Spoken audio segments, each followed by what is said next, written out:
Very warm welcome to our guests here. And we're very fortunate to have colleagues come from around Germany for this last workshop to round off our series of lectures for migration and displacement.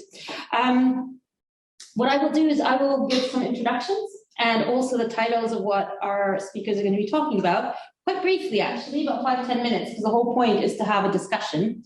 So we're looking to people both on Zoom and in the room to ask questions.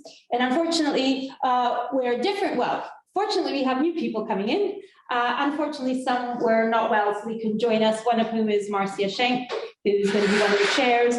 And also Sarah Blenden has stepped in very kindly because Donna Miller couldn't come today. So we're really glad to have you here.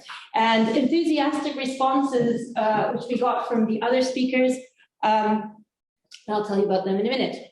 So this series is part of the lecture series, Migration and Displacement, History, Stories and Myths. And this has been part of our explorations here at Potsdam to think about how migration studies fits into the university curriculum, but also how we connect between the ancient, the contemporary, and everything in between. And this is funded by the DAAD. And my hosts here have been Filippo Carlo-Uhing, Marcia Schenk, Ike Faber, and the massive support team, which has made this really possible. I'm not sure it would have been as easy in the UK. So I'm really grateful, and especially for the students who've asked very pertinent and often challenging questions, which I'm not sure we have yet all been able to answer. I look forward to getting your dissertations on this as well. The other people who are supporting this group is Roots, which is Migration, Mobility and Displacement. And this is a center that we run at the University of Exeter, where I'm based. So after I introduce our speakers, then we will go and have about 10-minute presentations of really setting and positioning these different institutions that the guests come from. So to begin with, Susannah Eckersley is a senior lecturer and also a head of research for media culture heritage, specialising in museum gallery studies at Newcastle University in the UK. And she's also project leader for Encounter Points, renegotiating belonging through culture and contact in public space and place. She's also lead co-editor of Routledge Book Series, Critical Heritage of Europe. And among her publications are also policy briefings, redeveloping central spaces and marginal places, facilitating civic engagement and urban transformation. And another publication, which is really relevant today, which is Encountering Authenticity in the Contact Zone, Museum Refugees and Participation. And I've been really grateful, particularly for Susannah's help over the last several months in really trying to shape the concept and think about the questions that we want to be asking today. And next, I'm going to introduce Matthias Henkel, who's the museum director and head of Department of Urban History and Remembrance Culture at the Neukölln District Office here for the Neukölln Museum. And he will be speaking about the delimitation of buried thought spaces of colonial heritage on the way to a common culture of remembrance. He has wide professional experience, and over the last decade that incorporates the Germanisches Nationalmuseum in Nuremberg. He's the general directorate of the Nationalmuseum in Berlin and the museums of the city of Nuremberg. He's also a visiting professor at the Danube University, Krems. And we're also great to have here Anna Hout from the Museum of Friedland, where she's the academic director. And she will be speaking about creating connections in transit, musealizing a refugee camp as a place of remembrance and as a place of current migration. And Anna is both an academic director, but also a background as a historian. And she's very much responsible for the scientific research into both past and present of Friedland, which is not just a museum, but also continuing functioning border transit camp, or maybe the concepts of whether that's what it should be called or is called. When we were there, that was very much part of the discussion. She's also overseeing the preparation of the permanent exhibition in the extension of the museum, which is scheduled to open in 2024. And finally, Sarah Blenden from the Exel-Museum in Berlin will be talking about how to tell the historical and the contemporary perspective within the same museum. And Sarah Blenden is a senior research associate at the Exel-Museum, and she brings in a different perspective to this discussion as a literary scholar. She's also worked as a project manager and content designer in the field of art and knowledge transfer since 2008. And she's now a researcher supporting exhibitions as well, including that of About Harry Graf Kessler at the Brandenburg Gate Foundation. So thank you, everybody, and we'll go straight into Sam's talk.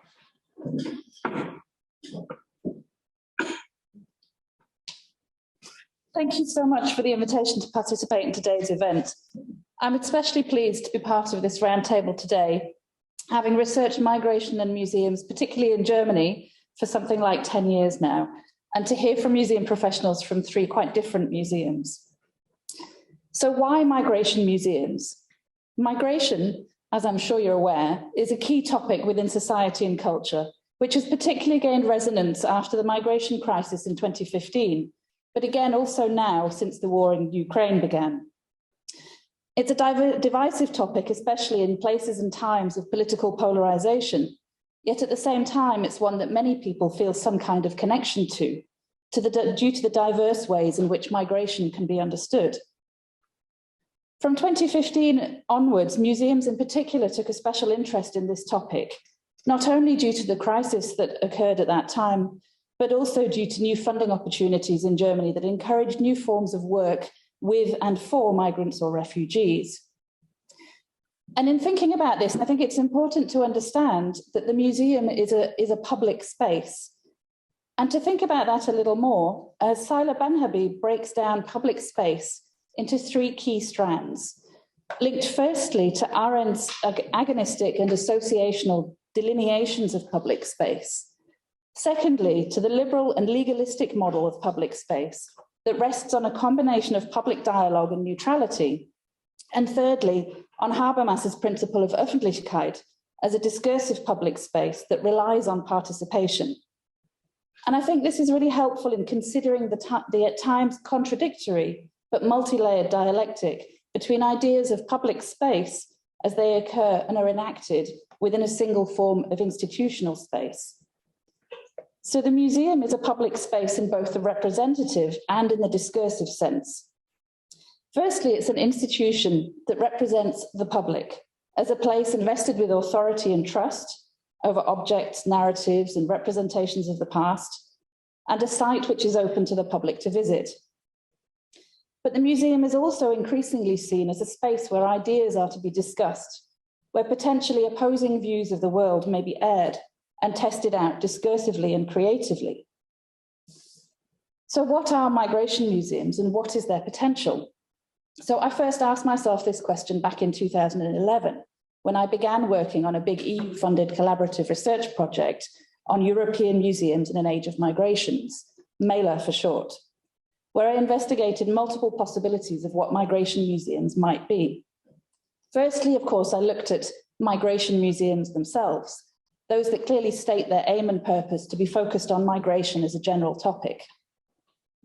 Then I looked at museums that focus on emigration and the idea of people from here seeking a better future elsewhere. And of course, also on museums that focus on immigration and the arrival stories of people to a new place. Then there are also museums which address specific forms of migration or points within migration history. For example, museums in Germany that deal with the history of flight and expulsion of Germans after World War II. And of course, there are museums in places where migration has significantly shaped the history of the locality or of the community.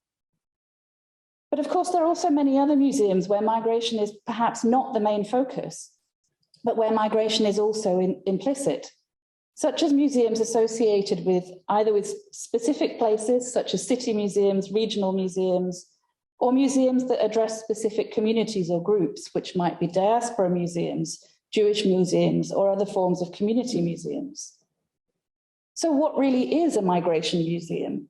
Is there really a line that could or should be drawn between museums that address migration specifically as a focal topic in order to highlight its significance for wider society, to emphasize that migration is often a traumatic event that deserves public recognition, and between museums that include migration as an incidental topic, ones that show that migration is a normal part of all human history, rather than a political or social crisis to be feared. So perhaps the idea of drawing a line or creating a category of migration museums seems to be something of a fallacy. And instead, it's perhaps important to highlight the need for a both and approach, where many forms of museums using differing approaches address the complexities and nuances of migration as different parts of a bigger story. So to think about museums as a public space of belonging, while many museums focus their objects on the objects in their collections to determine what topics they can address and what stories they can tell, others actively seek to collect new objects or find new perspectives on their collections in order to act as socially purposeful museums. Sometimes this is done through the collecting and presenting of memories, stories, and oral histories, or sometimes by finding new interpretations through seeking participants who can relate their own lived experience of migration to what they find in the museum's displays, often in live engagement with different visitors on site. And this involves combining the traditional responsibilities of a museum of collecting, conserving, displaying, and educating with an additional task of creating space for and allowing a dialogue with personal, subjective, and sometimes emotional perspectives on migration. Such an approach can help museums to engage visitors more deeply on a human level by evoking recognition and empathy, or by generating sympathy through unfamiliar truths. Often this is done by creating links between the past and the present, between places that are near and far, and between people who may feel that they have little in common otherwise. Almost all of the museum professionals that I've interviewed in Germany over the last decade consider their work to be a form of public service, based very often on an inward sense of duty to represent and present democratic ideals and values. More recently, many interviews here in Germany have framed the aims for their museums in terms of social outcomes, such as increasing tolerance, inclusion, understanding, and encouraging active engagement with social issues. The trend for community participation in museums, what's known as the participatory turn, aims to counteract previous hegemonic structures to shift the boundaries of belonging that are presented or upheld by museums. And while there is a risk that such work may be criticised as being performative, it's also important to recognise that sometimes performative actions may also be necessary and significant steps. So by performative actions in museums addressing migration, what we find very often are those that are focused on representing difference to a host society public in order to encourage this public to accept others as belonging. Transformative actions, on the other hand, aim to provide and facilitate opportunities for a marginalised public to enact their right to belong and to perform self-representation. By identifying these nuances in museum work, we can reveal that a paradigm of difference is often embedded within the boundaries of who belongs to and who is considered other from the public addressed by many museums. Using the idea of participation to assert a position within the politics of belonging, museum actors, much like political actors, often negotiate these concerns by situating their work within a space of communicative action for a dialogic encounter between self and other. There is a sense in wider German society that museums are a representative public space for the rehearsing of prevailing narratives of culture, history, and identity, while not formally being expected to act as a dialogical public space, representing the diversity and complexity of its public. So this notion that museums act as representative public spaces, a place of public trust, reinforces the position where museum actors may hold power over what the institution represents, how and for whom.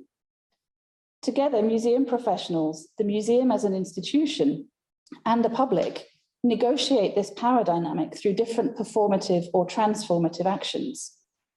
The question of belonging or non-belonging, which lies at the core of much discourse on migration, is therefore embedded within the different power structures upheld by and shaped by museums. The three museums we'll hear about next are each quite different. They're museums that I see as complementing each other in their work, and through different approaches are building strong foundations for a wider public understanding of migration. So to close, I want to suggest that maybe almost any museum is or could be a migration museum. The potential exists within museums to engage with issues of belonging, migration, exile, displacement, flight and refugees, the post-colonial legacies and contemporary realities of our diverse societies. If the people working in museums choose to recognise and engage with not only these interconnected histories and the traditional museum duties, but also with the duty of the museum to act as a dialogic public space, a space for the negotiation of belonging.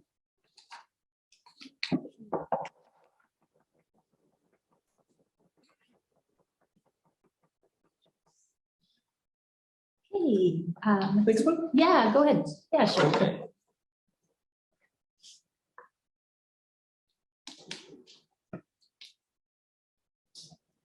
Just a moment. No. Almost. Just a moment.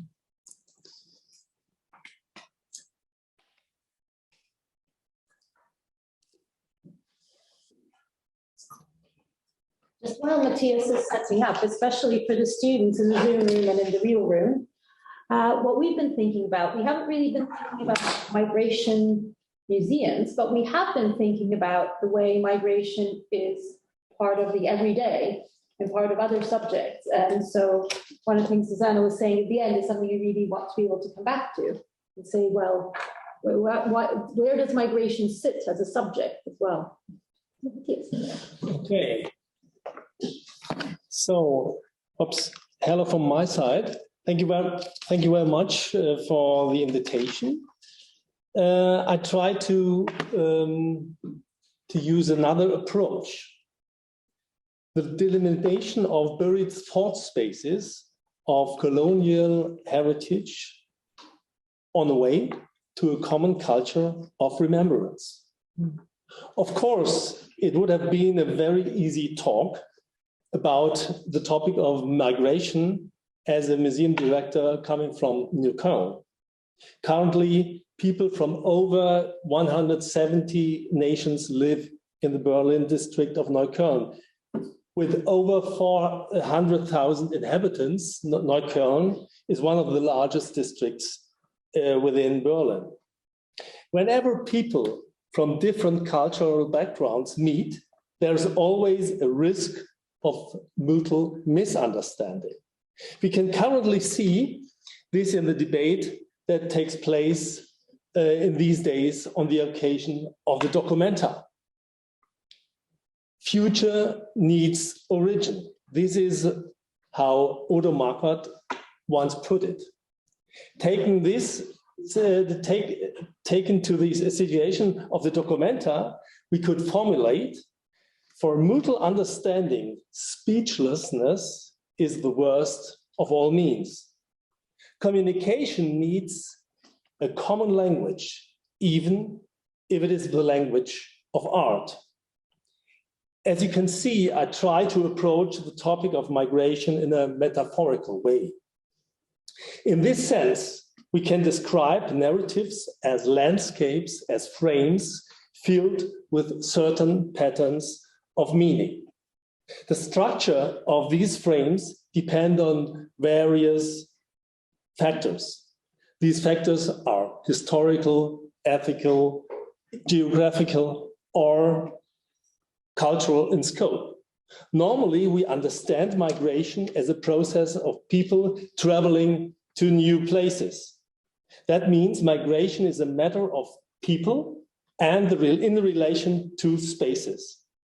The Italian artist Maurizio Nanucci once quoted, "All art has been contemporary." Art is a moving target. And the following statement is equally true. Meaning and values are also moving targets. This is a crucial idea because it makes clear that facts are fixed, but their meaning, their interpretation, their evaluation depends on time, perspective, and on the canon of values. That is why I can also speak of migration of meaning and migration of sense. Just as we once had to learn that the Earth revolves around the sun, so today we have to realize that the cosmos of remembering needs a new centering. Aleida Assmann has developed the outstanding concept of cultural memory. Just as we assumed that cultural memories exist, we must assume that there is a dissociation of interference of cultural memories. The different cultures, the different cultural spaces shape different cultural perspectives. These differences can be based on very different reasons. But in a world in which cultural spaces are becoming more and more permeable, step by step, at least, a mutual understanding of these existing differences must be developed. In this context, the Indian philosopher Ram Adamal has developed a concept that I very much love about cultural overlaps. In contrast to the emphasis on differences, Mal recommends that we have to look more about the cultural overlaps. That means the cultural similarities.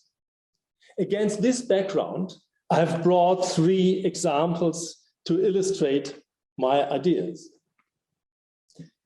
First, the Humboldt Forum. The origin concept of the Humboldt Forum in Berlin's Stadtschloss was based on pride.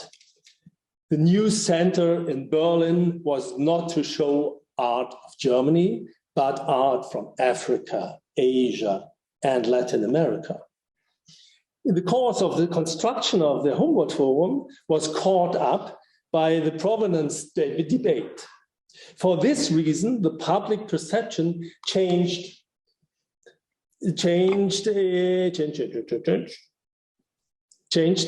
into from pride to shame and disgrace.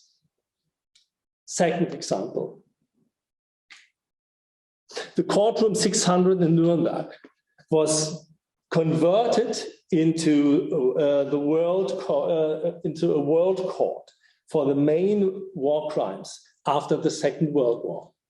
In the contemporary perception during the late 50s in Germany, the trial was often perceived as an act of victorious justice.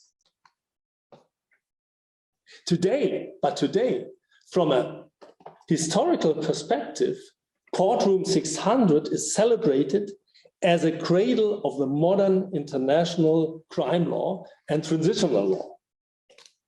And last but not least, an example from my current work for Neukölln. Next year, we will have an exhibition about the so-called Herero stone. It was built in 1907 to commemorate 7 fallen soldiers of the German Schutztruppe in Namibia. So it reflects totally the colonial perspective, because it ignores the 100,400 killed Herero and Nama. I'll show it later. A memorial plate, which was placed in 2009, is to be understood as a first step towards the recognition of the historical guilt. But at the same time, it becomes clear that it was not possible to deliver a relation between the two memorials. They are, I have to show it just a moment. This is the situation. They are spatially very near to each other, but they have no relation to each other in terms of content or,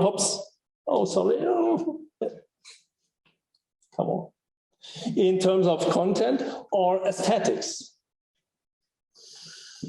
The task of the exhibition and the accompanied workshops will be to develop a truly common language. Oops, what's that?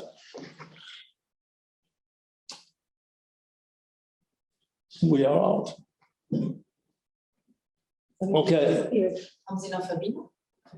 Ich bin, keine Ahnung, also ich bin drin. Der Zoom sieht, glaube ich, ein anderes Bild von den Masken oder von den. Ja. Okay, ja, das ist doch wunderbar. Dann lassen wir, ja, okay, fine.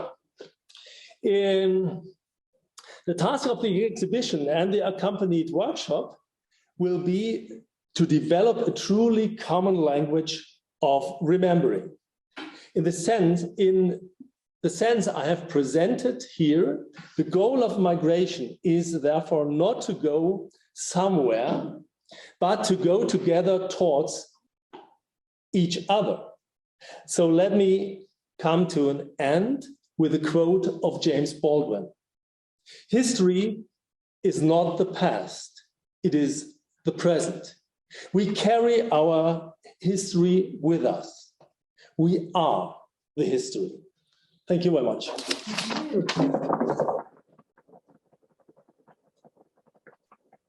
So we just need a couple minutes to sort out. I think everybody on Zoom can still see everything, but here in the room, the slides have decided to go wandering.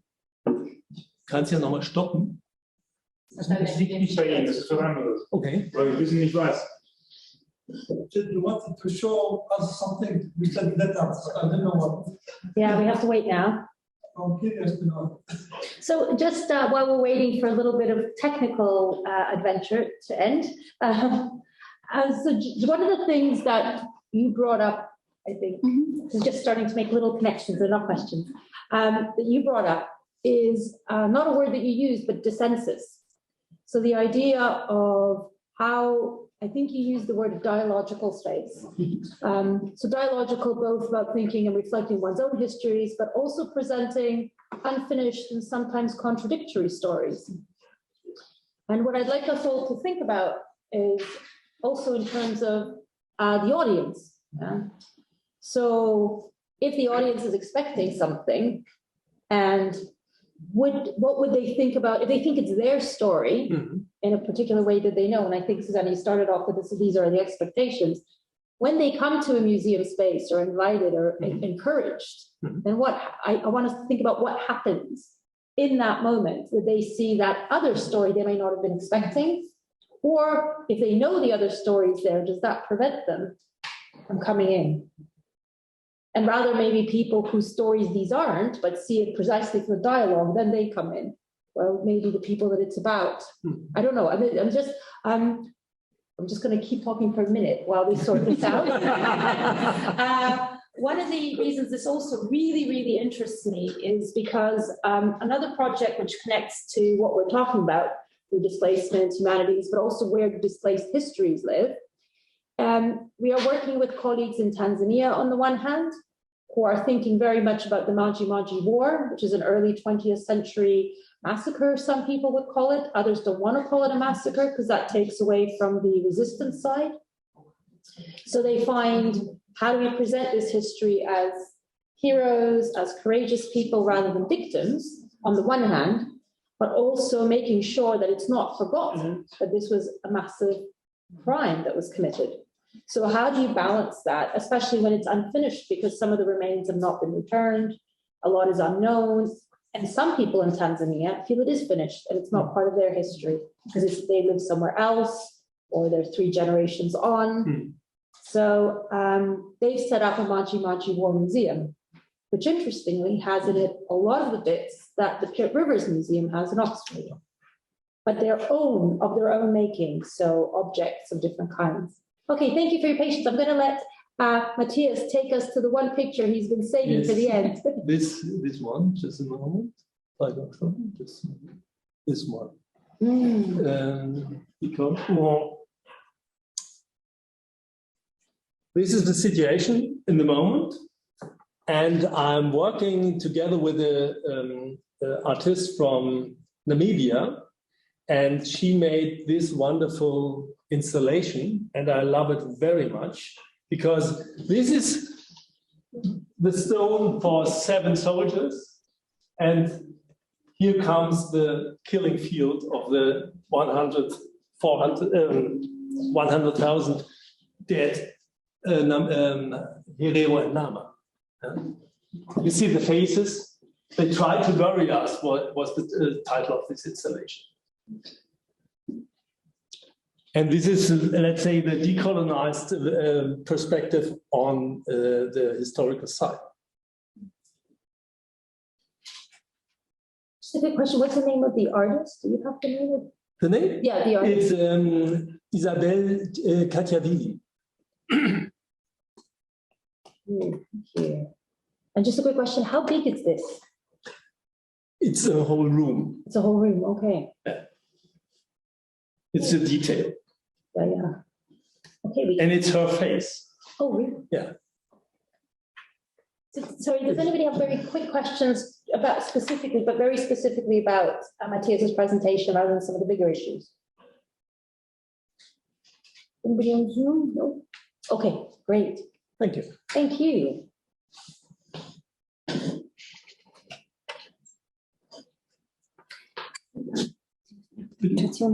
Ausschalten, oder? Habe ich. Habe ich schon gemacht. Super. Kann ich schon gleich vorangehen. Alles klar.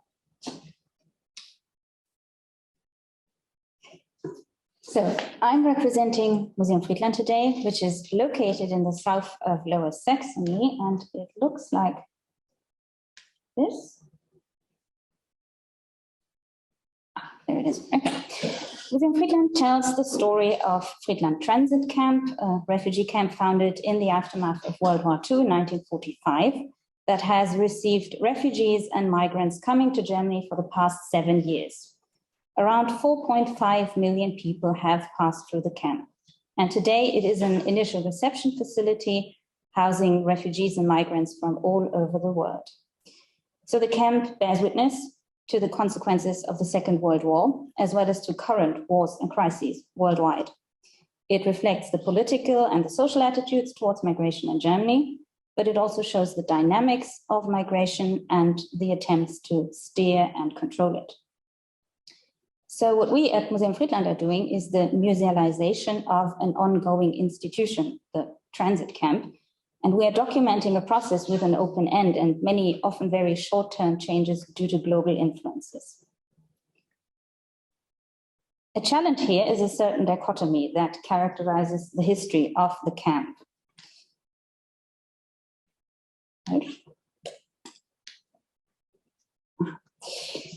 Between 1945 and 2011, the people received in the camp were predominantly Germans or perceived as Germans.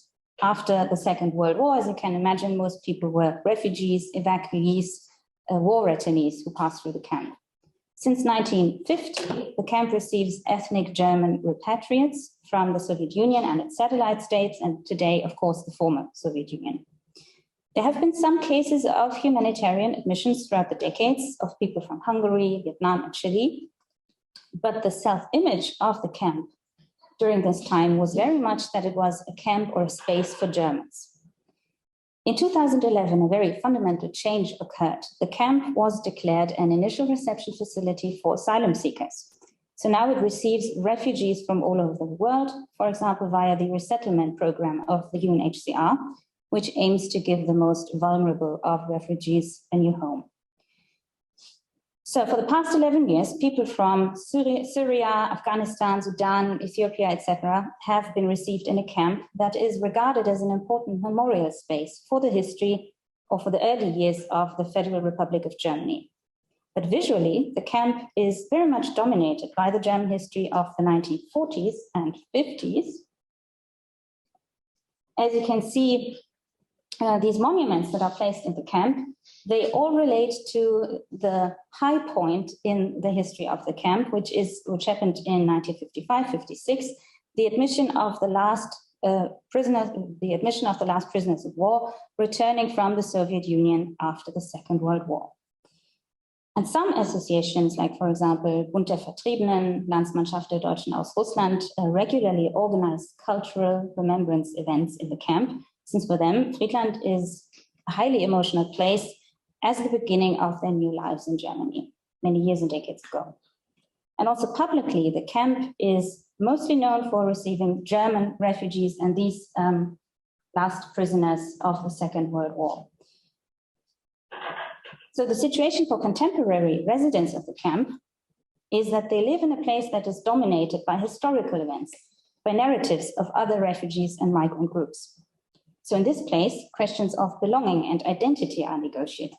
The question of who belongs here, who is perceived as foreign. The camp offers a very wide range of identification and positioning possibilities, from German national to a more emphatic opening for the life of others. So now, what does this mean for our work as a museum? Our work in Museum Friedland deals equally with the past and present of forced migration to Germany via Friedland. And it also has a clear outlook on the future, since forced migration is not going to disappear anytime soon. And we all know that the camp is going to stay open for at least decades to come.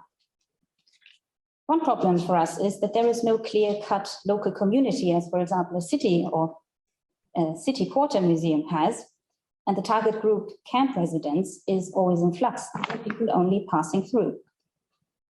And as this picture shows, the story of the camp is shaped by very disparate groups of former camp residents with very different backgrounds, with very different legal status and opportunities here in Germany. And they do not see themselves as one community shaped by their experience in Friedland.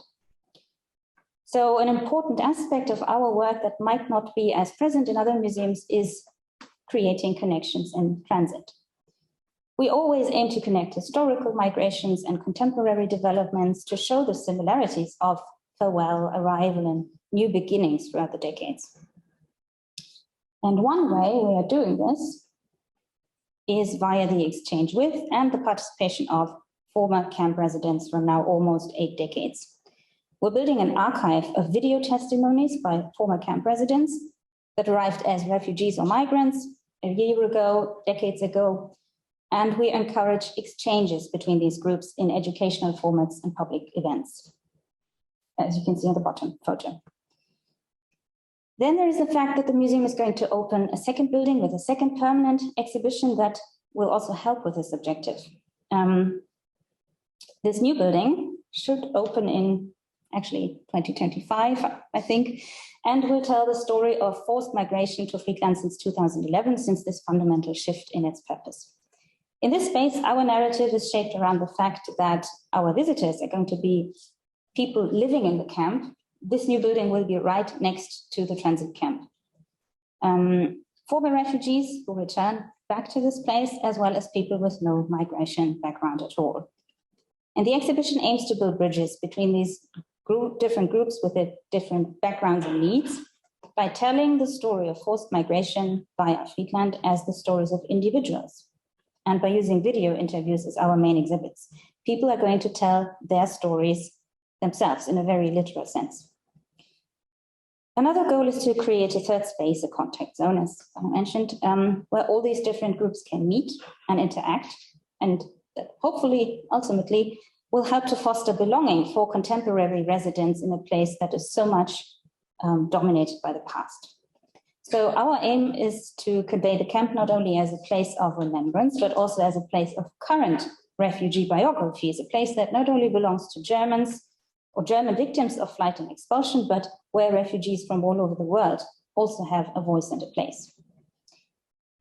So we're meeting today to discuss the question, why migration museums? And from the perspective of Museum Friedland, my answer is to show the omnipresence of migration and its importance, not only for the life of others, but for every individual in Germany, to encourage discussion about how refugees and migrants were and are being received and treated in Germany, and to create connections between people who have experienced flight, expulsion, and migration yesterday, during the last decades, in Germany, elsewhere in the world, and ultimately to connect people who didn't even know they shared similar stories.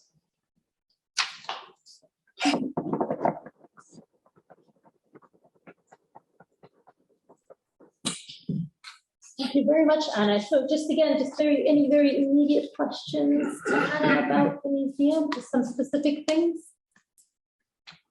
in the chat? No? Okay, yeah. We show us some pictures of people. I didn't understand the story of their own. These are pictures from our video interviews with former camp residents. So we're interviewing people who arrived in, let's say, 1945, and we're also interviewing people who arrived last year. So camp residents of 8 decades. We're collecting a video archive of testimonies by former refugees, which are becoming part of our collection.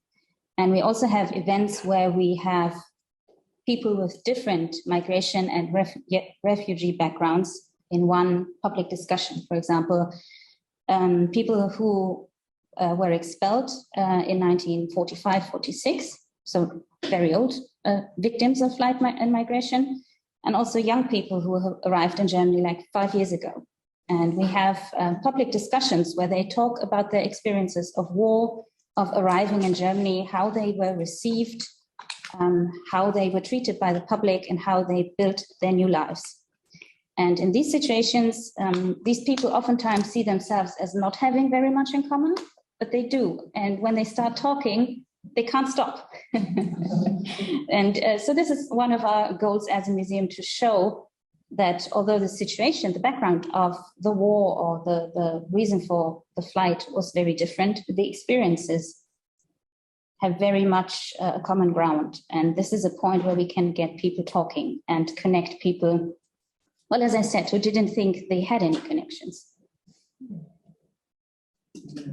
Thank you. Okay, Sarah, thanks. I would make a lot of sense of that refugee or government camp back from 2011 until today, what they have done.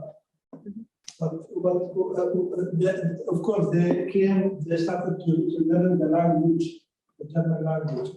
After 10 years, what they have done. This makes a lot of sense to understand after 10 years what's happened.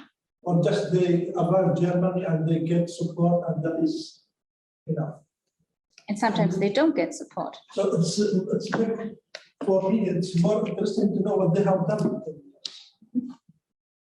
It's helped me to understand, you know. That's great, Yusuf. You're already going into the next part of the conversation, which is great. I am a refugee, you know, I'm curious to know what they have done. So this is something we'll pick up after Sarah's talk, perhaps, as well.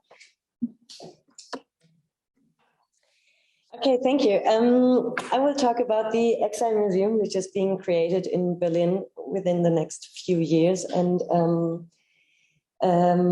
since the Exile Museum doesn't exist yet, I think I will start by talking a little bit about what it's all about and what's the plans before I get to my actual topic, how to tell historical and contemporary perspective within the same museum, because that's what we want to do. Why an exile museum is the first question, and then I take it all back by quoting our patron, former German president Joachim Gauck, who said, "That's not the real question. The real question is, why did it take so long?" So, and that brings me to the initial impetus of the museum, which was Nobel Prize winner Herta Müller. She wrote an open letter to Chancellor Angela Merkel back in 2011 saying there should be a museum of exile in Germany. And then in interviews around it, she said, nowhere in this country is the meaning of the word exile really illustrated in the context of individual stories, the risks of leaving, the unsettled and bewildering nature of life in exile, the alienation, fear and homesickness. A museum devoted to the subject of exile would allow younger Germans to imagine the experience of themselves and for themselves, and thus to develop compassion and empathy. And then she said, the focus of the Exile Museum should be exile in the context of Nazi Germany. This was an unprecedented catastrophe for those who were persecuted and lost everything, and a catastrophe for Germany, which expelled its most important artists and best scientists within a short period of time. But this period, of course, also draws attention to the refugees who are now finding their way to us. That makes it all the more important to understand what exile truly means. And that's the big question for us. to explore that. So a few years later, in 2018, the Foundation Exile Museum was established, and Hertha Müller is now supporting us as a patron. And these are some board members of ours and the curator also. And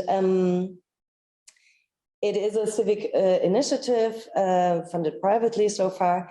And the goal of the whole museum is to establish an exile museum for about the people who fled Nazi Germany, as Hertha Müller said before, and also to build a bridge to today's exile. And I will get back to that more, just to outline the idea and the plan a little bit. There will be a space for a permanent exhibition as well as a temporary exhibition space. It is very important to us to have partnerships, because we're a young initiative, to have partnerships with existing institutions who are engaged in researching, collecting, and exhibiting exile. And because this way, the Exile Museum can be a showcase and a platform in Berlin for these existing institutions. So to make the whole thing reality, we found this, the idea came up that Anhalter Bahnhof in Berlin is the ideal location for the Exile Museum. This is how it looks today. There is these ruins of the former station Anhalter Bahnhof is left nowadays. And you can see on the right this free space between these ruins and the sports field is where the Exile Museum is supposed to go. And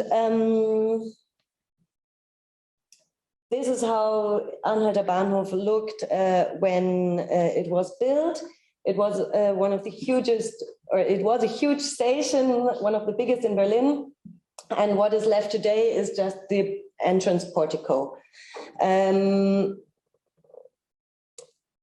It is actually a historical place for the topic of exile, because since it was one of the biggest stations in Berlin, many people boarded train here to leave Germany for good when they left to find refuge in exile. And also Anhalter Bahnhof is an historic place for the other side of the history, because it was also a deportation station later when emigration wasn't possible anymore. Trains to the Camp Theresienstadt left from Anhalter Bahnhof. So it also represents the other side of the history and the fates of those who didn't manage to go into exile. And this is how it's supposed to look. The Foundation Exile Museum launched an architectural competition 2 years ago, and in cooperation with the district of Friedrichshain-Kreuzberg and the Berlin Senate, and invited 10 internationally renowned architectural offices. And this was the winning design. It is by Danish architect Dorte Mandrup.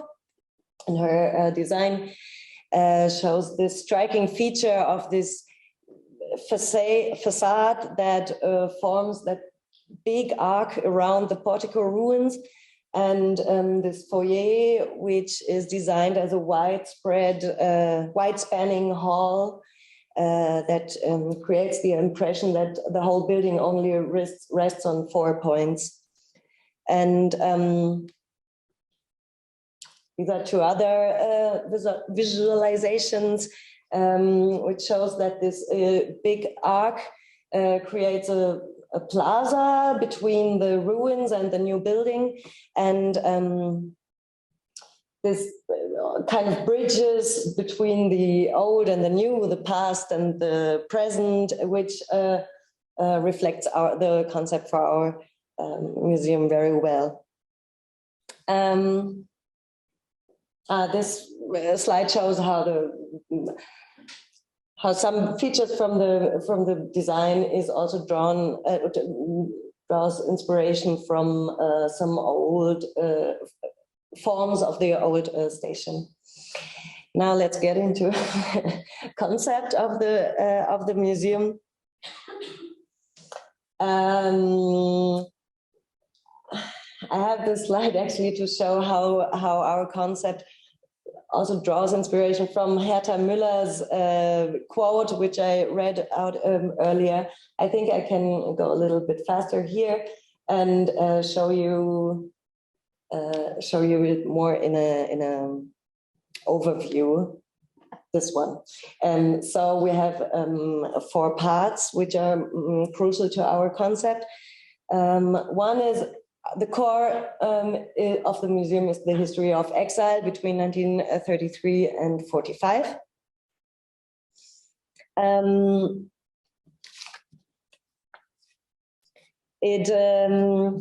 Talking about this exile is a chance to add an international perspective to this German historic narrative, and to close also gap in this commemorative lineup. So to add something to the history of remembrance in Germany, I think. And we look at exile in the Nazi era as a very contemporary case of flight and expulsion. And then we have a strong focus on biographies in our concept, which is a great chance to present biographies of all different kind of peoples, to really have a good mix of biographies of all social classes and age groups and genders, and also reasons why they were persecuted, political attitudes, religious affiliations, all reasons why people had to leave. And then it's also a chance to talk about stories of survival instead of victimizing narratives, and we can really talk about individuals who had a chance to take their fate into their own hands. And I think that adds something to the historical narrative. And then I already talked about the site.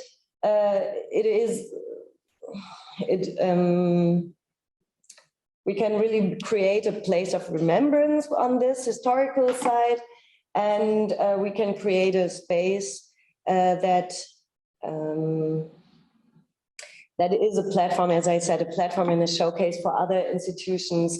And this thought of this platform is very crucial to us. And then, of course, the actuality and relevance of the whole topic of exile.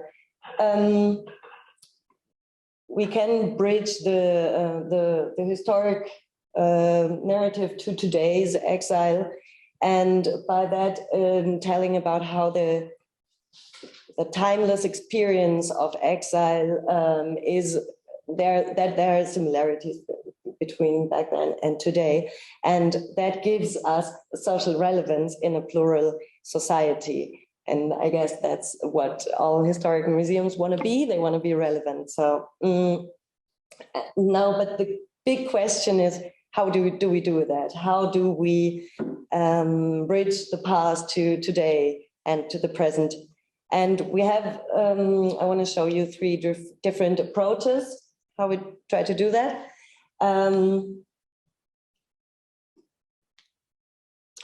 One is something we call the room of discourse. We have already started to have interviews with witnesses from back then, people who actually left Nazi Germany in the 1930s, 40s. And we especially asked them not only about their memories and about their life, but also about how they look at the present, and if they draw a connection between their fate and refugees today. And we want to do more interviews with, of course, refugees today, but also experts and historians and artists and philosophers, and then way we can edit those clips together and create a huge conversation between all these different perspectives, and also then having a conversation actually between the past and the present by doing so. The other approach is something we call the path of exile. It is the idea to have cabinets within our exhibition rooms, and each cabinet sheds light on one motive that we found over and over again when we looked into the stories of exile. And this is just to show you, these are just moods to illustrate that each cabinet is supposed to have a very different and maybe surprising scenography. So you step in and you're in a different setting. And every cabinet will feature quotes from exile literature about this leitmotif, which is about, for example, waiting or new home, question mark. And we will use exile literature from back then, but also contemporary, because it is actually very striking how the same motives come up sometimes in very similar ways. And it really illustrates how there seems to be a timeless experience of exile, like a human condition, something like that. And then the third example or approach to link the past and the present is a big exhibition space about exile today, where we look at Germany today as a country of refuge. And so we really turn the view around from Germany as a country where people fled from to a country where people flee to. And we look at similarities and differences, and really about the big question, what can we learn from history for today? And again, it is very important to us to create, especially this space, in cooperation with people who experienced exile as co-curators, and also to give a space for participation of different people. And to give you an example how we already try to approach this is an outdoor exhibition we did last year at Anhalter Bahnhof at this site. It was called Zuflucht, and here you can see a photo of this exhibition, and you can see this exhibition architecture, these structures. These used to be housing containers for refugees in Berlin. So these, and they were transformed by students from the TU. We collaborated with, and so we that already these structures made a kind of a connection, because it's like on the on the structure of today's exile. We're talking about historic exile. And then also for part of this exhibition, we partnered up with people who experienced exile today or had to flee and are living in Berlin today. And we had, these are some of them, and we had a workshop to talk about the whole process of arriving. And we, in the end, after this workshop, we came up with something called the alphabet of arriving, creating like short texts about for every letter of the alphabet. And they talked about their experiences and their sometimes very different perspectives on certain terms. And I think these texts turned out very interesting and had really a depth to it. Yeah. And then we also used these outdoor exhibition to have to host workshops for different target groups mainly school classes, but also others, and to try out plans we have for the museum and really see what works, what not, what are they interested in and why. And we try to also to collect people's hopes and wishes for the future Exile Museum. Yeah, I have the outlook too. So that was the architectural competition. We did that already. We had an outdoor exhibition last year. In 2023, we will have the Days of Exile in Berlin in cooperation with Körber Stiftung from Hamburg. We will cooperate with many, many different institutions in Berlin for this. So really to prove this platform idea is important to us. And then in the next years, the building will take shape. And then if everything goes as planned, 2026, we can open the museum.